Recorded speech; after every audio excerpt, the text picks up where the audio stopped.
Fundamental rights तो आपने सुने होंगे, लेकिन ये क्या होता है, चलिए इस सीरीज में एक एक करके समझते हैं। आज हम बात करेंगे राइट टू इक्वालिटी की, और उसके अंडर में आर्टिकल 14 की। आर्टिकल 14 कहता है कि कानून सबके लिए सेम है, यानी कि वन रूल वन लॉ।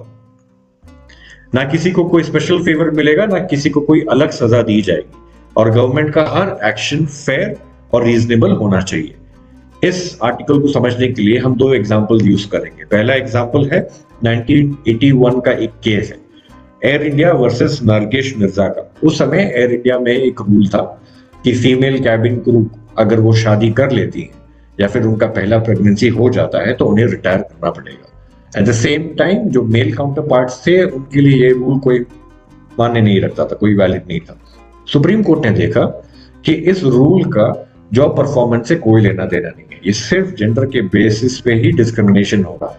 यानी कि जो कंपनी है वो अपनी मनमर्जी से आर्बिट्ररी रूल खड़ा कर रही है। सुप्रीम कोर्ट ने ये रूल स्ट्राइक डाउन किया और कहा वेरी क्लियरली कि ये जो रूल है वो आर्टिकल 14 का सीधा वायलेशन है, यानी कि कानून के बराबरी के प्रिंसिपल को तोड़ रही है।